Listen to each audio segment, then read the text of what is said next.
Press जर केला तर हा हात होऊ शकतो. आता मी फक्त डाव्या हाताने प्रेस केलंय. मी जर दोन्ही हात जर धरले तर समोरच्या व्यक्तीला पडणार आहे. ठीक आहे.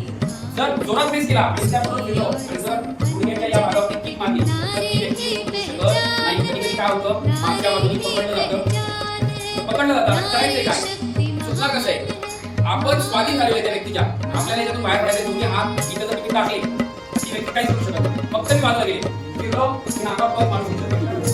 या गोष्टी आपल्याला त्या वेळेस करता येणं गरजेचं आहे. म्हणजे बरेचशा अवयव असे आहेत की आपल्याला माहिती नसतं की जर आपण तिथं मारलं तर काय होईल. आपली जी बरगडी असते, बरगडी जी असते तिथं जर मी बोटाने प्रेस केलं ना वागणार आहे. अजून जोरात प्रेस केलं ना तर ती समोरची व्यक्ती वागणार आहे. ही आकार असतो.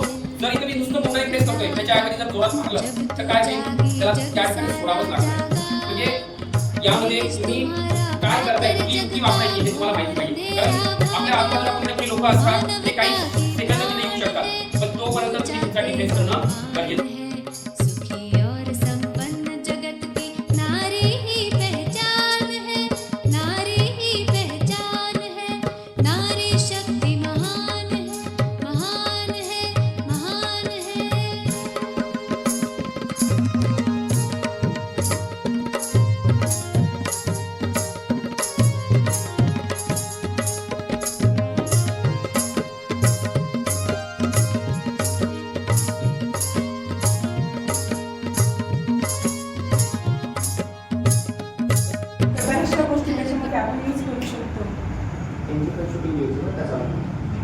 अपहरण केल्यानंतर हो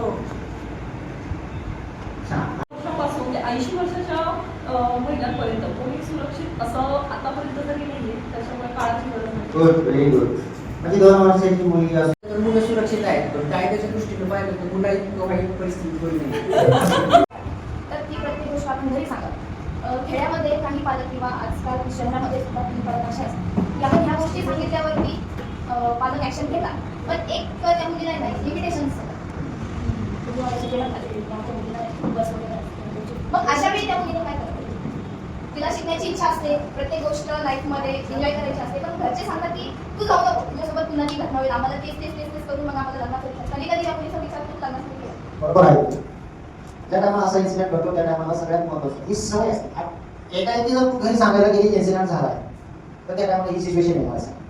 जसं तू तुझ्या मैत्रिणीला शेअर करते डेली रुटीनचं, जर तू डेली रुटीनचं जे काही इव्हेंट झाला तो जर तुझ्या आईसोबत किंवा त्या मुलीने तिच्या आईसोबत शेअर केला, आई वडिलांसमोर शेअर केला, म्हणजे याचा अर्थ जर आई वडिलांना जर आपण फ्रेंड्स म्हणून जर बघितलं तर त्या टायमाला ही सिच्युएशन कधीच नाही. पण आपण काय करतो, एखादा इन्सिडेंट झालाय की त्या इन्सिडेंटच्या टायमालाच आपण घरी सांगतो बाप्पा अशी अशी कंडिशन झालेली आहे, आता काय करायचं. बाप्पा लगेच म्हणतात तू घरी ये, उद्या सगळंच बंद होतात. त्याच्यावरती सोल्युशन असतं ना. मग ते सोल्युशन करण्यासाठी आपल्याला दुसराच मुद्दा सांगितला की आत्मविश्वास आणि विश्वास. आपल्याला आपले घरचे सगळ्यात अगोदर विश्वासात ठेवणं गरजेचं असतं आणि त्यांच्यावर विश्वास ठेवणं गरजेचं असतं. ज्या टायमाला 2 गोष्टी, मुली असो किंवा मुलगा असो, जर घरच्यांचा आणि तुमचा विश्वास एकमेकांवरती असेल अशा गोष्टी होतात. मी प्राऊड आहे, माझी विद्यार्थिनी अशी करू शकत नाही, माझा पाल्य असा करू शकत नाही, माझा मुलगा असा करू शकत नाही. आय एम स्ट्रॉंग आहे. कोणताच पालक हे त्यांना आणू शकत नाही. नाही दुसऱ्याची काहीतरी चूक झाली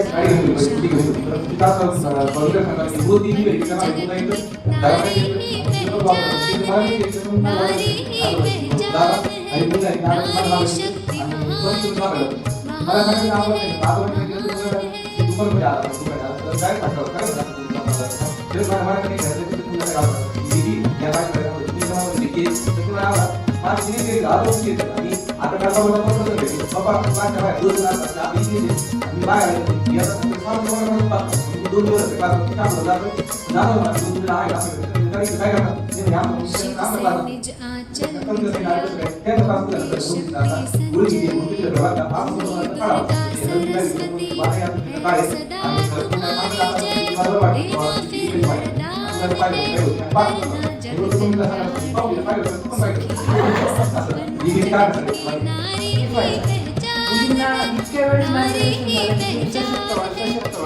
आज या बीएड कॉलेजमध्ये आज पण याच कार्यक्रमाची गरज त्यांना पडत. एवढ्या वर्षी त्यांनी काय केलं